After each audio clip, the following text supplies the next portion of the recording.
Bom dia, amigo. Estamos juntos aqui em nosso programa logo de manhã. É sempre uma alegria poder saudá-lo no início do dia, deixando aquele abraço especial com os aniversariantes de hoje. Sintam-se abraçados e amados por nós. Que Deus cuide de sua vida. A todos o convite para refletirmos na palavra de Deus e teremos nesse mês de janeiro a oportunidade de acompanhar um pouco do que aconteceu em 2013, revivendo alguns dos nossos melhores momentos. Começamos revivendo aquilo que aconteceu na semana da celebração dos 90 anos da Capunga. É isso que você assiste a partir de agora, ouvindo a palavra de Deus e a mensagem que chega ao seu coração.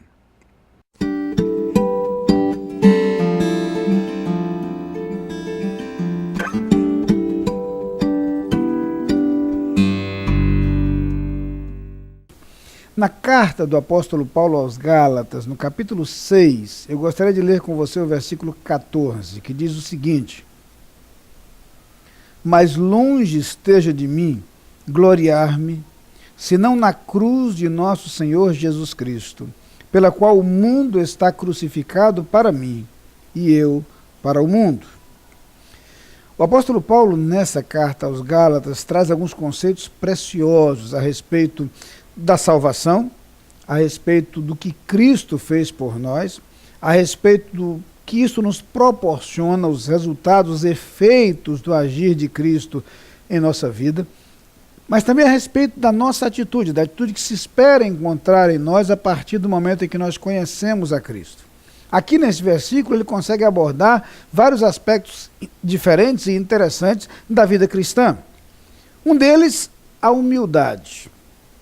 Paulo, em outro texto, menciona que ele tinha, sim, toda uma formação, e uma excelente formação para um homem da época. Era alguém extremamente culto, que tivera a oportunidade de aprender muito, e a sua cultura acaba sendo um precioso instrumento nas mãos de Deus ao longo do seu ministério, até pelo modo como ele entrava em diferentes países e até em diferentes culturas e demonstrava essa facilidade de interlocução com diferentes circunstâncias, diferentes pessoas. Mas a verdade é que Paulo, em outro momento, diz que tudo quanto ele tinha, que era precioso para ele, sua linhagem, sua formação, sua conduta, os compromissos que assumira desde o início de sua vida, tudo isso era algo absolutamente sem valor, se comparado com Cristo Jesus. Estaria pronto a sacrificar qualquer outra coisa, como de fato fez, em nome de Cristo Jesus ou em prol de seu relacionamento com Cristo.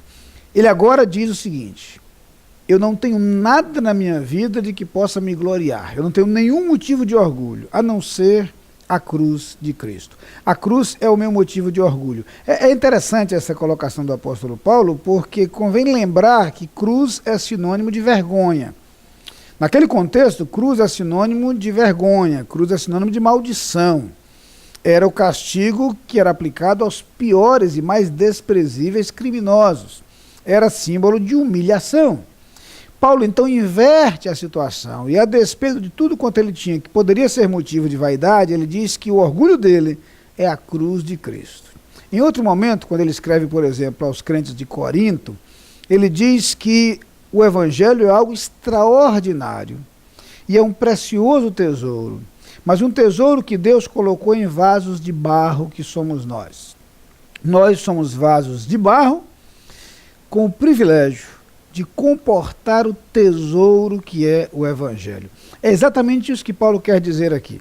Se tem algo de que poderia me orgulhar, seria o precioso evangelho da cruz, o evangelho de Cristo Jesus. Isto sim é valioso, isto sim é precioso, isto tem significado.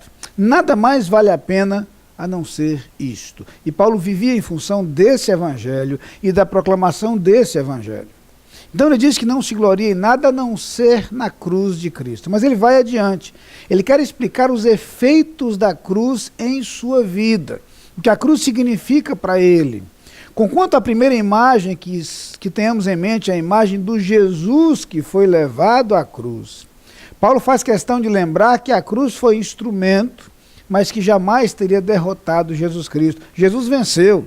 E eu volto mais uma vez à carta escrita por Paulo aos crentes de Corinto, agora a primeira carta, quando ele diz que tragada foi a morte na vitória de Cristo Jesus. Cristo é um vencedor.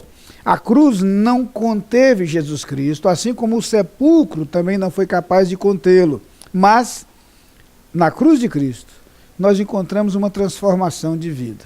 E ele diz que na cruz, o mundo foi crucificado para ele. A antiga vida, a vida que Paulo vivia outrora, agora havia morrido, não mais existia, foi pendurada na cruz.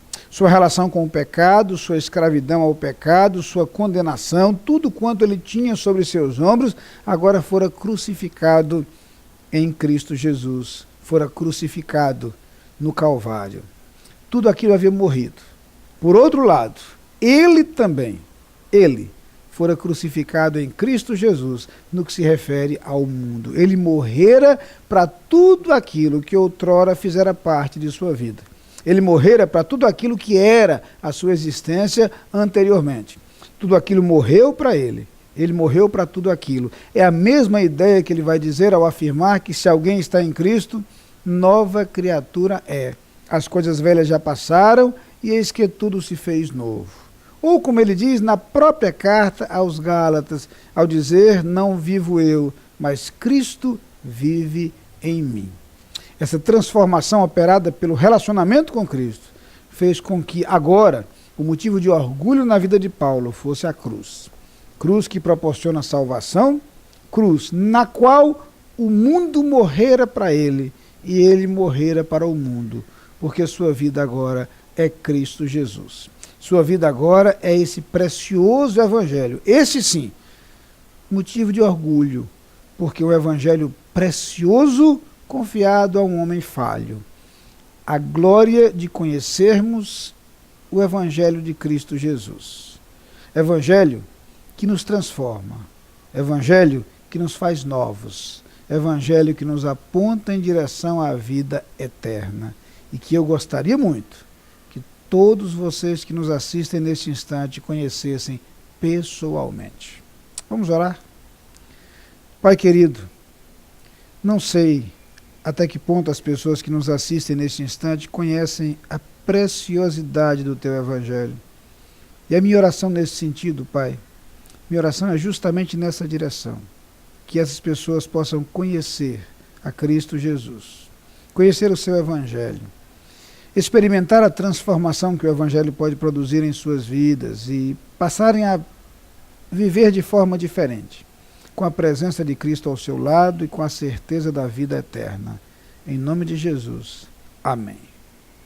Lá vem o sol pra dizer que é dia, enchendo a terra de luz, a noite despontando no horizonte. Lá vem o sol.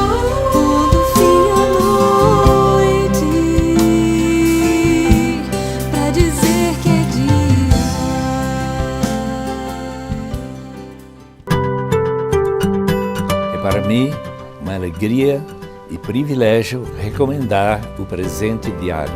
Este presente pode ser para a sua vida uma fonte de bênção.